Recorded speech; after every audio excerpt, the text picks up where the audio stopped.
చూడసక్కని పిల్ల. జానపద సరదా కథ. ఒకూర్లో ఒక పూటకూళ్ళామె ఉండేది. ఆమె తన పొలంలో జొన్నిత్తనాలు వేసుకొనింది. విత్తనాలైతే మొలిచినాయి కాని పూత సరిగ్గా రాలేదు. దాంతో వినాయకుని గుడికి పోయి, సామీ సామీ నా చేనులో పంట బాగా పండేటట్లు చేయి సామీ. అట్లా చేస్తే నీకు గంపెడు ఉండ్రాళ్ళు చేసి పెడతా అని మొక్కుకొనింది. ఉండ్రాళ్లంటే వినాయకునికి చానా చానా ఇష్టం గదా. దాంతో నోట్లో నీళ్లూరి ఆమె పంట బాగా పండేటట్లు చేసినాడు. ఊర్లో ఎవరికీ పండనంత పంట ఆమెకు పండింది. ఆమె జొన్నలన్నీ అమ్ముకొని హాయిగా కాలు మీద కాలేసుకొని కూర్చుందే కాని దేవునికి మొక్కుకున్నట్లు ఉండ్రాళ్ళు మాత్రం చేసిపెట్టలేదు. వినాయకుడు, ఈ రోజు చేసి పెడ్తాదిలే రేపు చేసి పెడ్తాదిలే అనుకుంటా ఆశగా చాన్నాళ్లు ఎదురు చూసినాడు. కాని ఆమె అసలు ఆ విషయమే మరిచిపోయింది. దాంతో వినాయకునికి తెగ కోప్మొచ్చేసి, ఓసి దొంగదానా నన్నే మోసం చేస్తావా ఉండునీ పని చెబుతా అని ఆమె కడుపులో ఒక ఎలుక పిల్లను వేసినాడు. ఆమెకు లోపలున్నది ఎలుకని తెలీదుగదా. దాంతో అబ్బనా కడుపు పండింది అని తెగ సంబరపడింది. ఆడపిల్ల పుట్టాదా మొగపిల్లోడు పుట్టాడా అని ఎదురు చూస్తా ఉంటే 9 నెలలు దాట్నాక ఒక ఎలుకపిల్ల పుట్టింది. కడుపున పుట్టిందాన్ని పారేయలేం కదా. అందుకని ఆమె, సరే ఏదో ఒకటిలే అనుకోని దాన్నే ప్రేమగా పెంచుకోసాగింది. ఆ రాజ్యానికి దూరంగా ఉన్న మరొక రాజ్యంలో ఒక రాజున్నాడు. ఆయనకు 7 మంది కొడుకులు. 6 మందికి పెండ్లయింది కాని చిన్నోనికి కాలేదు. ఒకరోజు వాళ్ల నాయనవాన్ని పిలిచి, ఒరే నాయనా నీకెట్లాంటి పిల్ల గావాల్నో చెప్పు, తెచ్చి చేస్తా అనడిగినాడు. దానికి వాడు, నాయనా నాకట్లాంటిట్లాంటి పిల్లను చేసుకోవడం ఇష్టం లేదు. నా పెండ్లాంలాంటి అందగత్తె ఈ 3 లోకాల్లోనూ యాడ ఉండగూడదు. మెరుపులా మెరిసిపోవాలా, చుక్కలా వెలిగిపోవాలా, బంగారంలా ధగధగలాడాలా, పువ్వులా కళకళలాడాలా, అట్లాంటి సూడసక్కని పిల్ల కావాలా అన్నాడు. సరే నని వాళ్ల నాయన దేశదేశాల అందగత్తెల బొమ్మలన్నీ తెప్పించి వానికి సూపిచ్చినాడు. కాని వానికి ఎవరూ నచ్చలేదు. దాంతో ఒకరోజు వాడు వాళ్ల నాయన దగ్గరికి పోయి, నాయనా నాకు నచ్చేటటువంటి పిల్లను తేవడం నీ వల్లగాదు గాని నేనే పోయి బుడుక్కోనచ్చుకుంటానన్నాశీర్వదించు అంటూ ఆశీర్వాదం తీసుకొని నచ్చిన పిల్లను పెండ్లాడ్డం కోసం గుర్రమేసుకొని బయలుదేరినాడు. అట్లా పోతా పోతా ఒకటిగాదు రెండుగాదు కనబన్న రాజ్యాలల్లా తెగ వెదికినాడు. కాని యాడా వానికి వాడు కోరుకున్నంత అందగత్తె దొరకలేదు.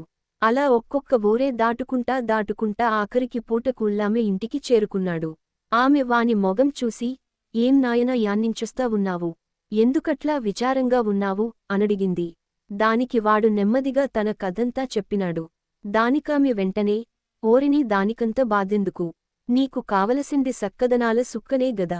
నాకో కూతురుంది, దానిది అట్లాంటిట్లాంటి అందం గాదు. అసలు ఈ సుట్టుపక్కల యాడా అంత అందమైన పిల్లనే లేదు. కాకపోతే ఇప్పుడు దీక్షలో ఉంది. ఉగాది పండగొచ్చేంత వరకు ఎవరూ సూడగూడదు. నీకు కావాలంటే చెప్పు పెట్టెలో పెట్టిస్తా తీసుకొనిపో అనింది.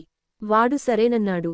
వెంటనే పూటకూళ్ళామె ఎలుకను తీసునోనొచ్చి మట్టసంగా ఒక పెద్ద పెట్టెలో పెట్టివానికిస్తా, జాగ్రత్త నాయనా పండగ వరకు పెట్టె తెరవద్దు. మధ్యలో తెరిచినావనుకో ఆమె ఎలుకైపోతాది. ఆపైన నీ ఇష్టం అని చెప్పింది. వాడు ఆనందంగా పెట్టె తీసుకొని ఒక్కొక్క ఊరే దాటుకుంటా తిరిగి వాళ్ల రాజ్యానికి చేరుకొని పెట్టె తీసుకొనిపోయి జాగ్రత్తగా తన గదిలో దాచిపెట్టుకున్నాడు. వాళ్ల నాయనవాన్ని పిలిచి, ఏరా లోకంలో యాడా ఉండనంతటి సూడసక్కనైన పిల్లని నాకు కోడలిగా తెస్తానంటివి గదా, తెస్తివా అనడిగినాడు. దానికి వాడు, తెచ్చినాగాని ఇప్పుడు దీక్ష పట్టి ఉంది. ఉగాది పండగనాడు మీకందరికీ చూపిస్తా అని చెప్పినాడు.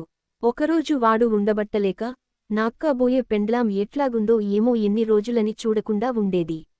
ఒక్కసారన్నా చూద్దాం అనుకోని సప్పుడు కాకుండా మూత తెరిచినాడు. అంతే అందులో నుండి ఎలుకపిల్ల చెంగున ఎగిరి బయటకు దుంకింది. వానికి నిజంగానే పూటకూళ్ళామె పెట్టెలో పెట్టిచ్చినేది ఎలుకపిల్లనే అని తెలీదుగదా. దాంతో వారిని అనవసరంగా మూత తీసి బంగారుబొమ్మ లాంటి పిల్లను కాస్త ఎలుకపిల్లను చేసుకుంటిని గదా అని తెగ బాధపడినాడు. అట్లా కొద్దిరోజులు దాటగానే ఉగాది పండుగ దగ్గరకొచ్చింది. ఒకరోజు వాళ్లమ్మ వాన్ని పిలిచి, ఒరే నాయనా పండుగ దగ్గరకొస్తా ఉంది గదా, వడ్లు దంచాలమీ వదినలందరూ మొత్తమంతా మేమే ఎందుకు దంచాలా, సిన్నమరిది గూడా కాబోయే పెండ్లాన్ని తెచ్చుకున్నాడు గదా, వాళ్ల వాటాను వాళ్లే దంచుకోమను అంటా ఉన్నారు. ఎట్లారా అనడిగింది. వాడు ఏమీ చెప్పలేక మట్టసంగా వచ్చి గదిలో కూర్చొని, ఏమి చేయాలబ్బా అని బాధపడతా ఉంటే ఎలుకొచ్చి, ఏమైంది ఎందుకట్లా ఒక్కనివే కూర్చొని తెగ బాధపడతావున్నావ్ అనడిగింది. వాడు జరిగిందంతా చెప్పినాడు. దానికా ఎలుక, ఓ సంతేనా దానికంత బాదెందుకు రాత్రికి వడ్లమూటలు గదిలో ఏపిచ్చే బయటకు పోరే పొద్దునకల్లా ఏమైతాదో నువ్వే సుద్దువుగాని అనింది. సరే ననివాడు రాత్రి వడ్ల మూటలు లోపల పెట్టి తలుపులేసేసినాడు. వెంటనే ఆ ఎలుక ఊళ్ళో ఉన్న ఎక్కడెక్కడి ఎలుకలనంతా పిలుచుకోనొచ్చింది. అంతే అవి రాత్రికి రాత్రి ఒక్క వడ్లగింజ కూడా మిగలకుండా అన్నిట్నీ శుభ్రంగా ఒలిచి కుప్పచేసి వెళ్ళిపోయినాయి. పొద్దున్నే అందరూ వచ్చి చూస్తే ఇంగేముంది పెద్ద బియ్యం కుప్పుంది. అది చూసిన రాజు, రాణి, అన్నా, వదినలు, అబ్బ ఏమో అనుకుంటిమి గాని నిక్కబోయే పెండ్లాం ఇంత పనిమంతురాలా అంటూ తెగ మెచ్చుకున్నారు. అట్లా ఒక 4 రోజులు గడిచేసరికి ఇండ్లంతా సున్నం వేయడం మొదలు పెట్టినారు. వాళ్ళమ్మ వాన్ని పిలిచి, ఓరే నాయనా పండుగ ముందు ఇల్లంతా సున్నం కొట్టుకోవాలగదా మీ వదినలందరూ మొత్తమంతా మేమే ఎందుకు కొట్టాల సిన్నమరిది గూడా కాబోయే పెండ్లాన్ని తెచ్చుకున్నాడు గదా. వాళ్ల గదిని వాళ్లే కొట్టుకోమను అంటా ఉన్నారు. ఎట్లారా అనడిగింది. వాడు ఏమీ చెప్పలేక మట్టసంగా వచ్చి గదిలో కూర్చొని, ఏమి చేయాలబ్బా అని బాధపడతా ఉంటే ఎలుకొచ్చి, ఏమైంది ఎందుకట్లా ఒక్కనివే కూర్చొని తెగ బాధపడతావున్నావ్ అనడిగింది. వాడు జరిగిందంతా చెప్పినాడు. దానికా ఎలుక, ఓ సంతేనా దానికంత బాదెందుకు రాత్రికి సున్నం కుండలు తెప్పించి పెట్టిపోరే పొద్దునకల్లా ఏమైతాదో నువ్వే సుద్దువుగాని అనింది. కుండలన్నీ లోపల పెట్టి తలుపులేసేసినాడు. వెంటనే ఆ ఎలుక ఊళ్ళో ఎక్కడెక్కడి ఎలుకలనంతా పిలుచుకోనొచ్చింది. అంతే అవి రాత్రికి రాత్రి తోకలు సున్నంలో అద్ది గదంతా శుభ్రంగా సున్నం కొట్టి బండలు అద్దం లెక్క తుడిచి వెళ్ళిపోయినాయి. పొద్దున్నే అందరూ వచ్చి చూస్తే ఇంగేముంది గదంతా ఒక్క మరక గూడా లేకుండా తలతలా మెరిసిపోతా కనబడింది. అది చూసి అందరూ, అబ్బ నీకాబోయే పెండ్లాం ఎంత పనిమంతురాలురా ఏ పని చెప్పినా ఇట్టే చిటికెలో చిన్న వంకర కూడా లేకుండా చేస్తా ఉంది. పనులే ఇంత చక్కగా చేస్తా ఉంటే ఆమె ఇంకెంత సక్కగా ఉంటాదో అని తెగ మెచ్చేసుకున్నారు. వాడు, ఉగాది పండగనాడు నా పెండ్లాన్ని అందరికీ చూపిస్తా అని చెప్పినాడు గదా పండగ దగ్గరకొచ్చేసింది. ముందురోజు రాత్రి మిద్దెపైన కూర్చొని, రేపొద్దున నీ పెండ్లాన్ని చూపియరా అంటే నేనేం చేయాలా అంటూ తెగ బాధపడిపోసాగినాడు. ఎలుకొచ్చి, ఏమైంది ఎందుకట్లా ఒక్కనివే కూర్చొని బాధపడతా ఉన్నావ్ అని అడిగింది. దానికి వాడు విచారంగా, పండుగనాడు నాక్కాబోయే పెండ్లాన్ని చూపిస్తానని అందరికీ చెప్పినాను గదా రేపే పండుగ నిన్న చూపిస్తే అందరూ నవ్వరా అన్నాడు. ఎలుకకు ఏం చెప్పాల్నో అర్థంగాక అది కూడా ఏడుస్తా ఊరిబయటున్న వినాయకుడి గుడికి పోయింది. వినాయకుడు అది ఏడుస్తా ఉంటే చూసి, ఏందబ్బా పాపం ఎలుక ఇట్లా ఏడుస్తా ఉంది. దానికేం కష్టమొచ్చిందో ఏమో అనుకోని ప్రత్యక్షమై, ఎలుక ఎలుక ఎందుకే అట్లా ఏడుస్తా ఉన్నావ్ అనడిగినాడు.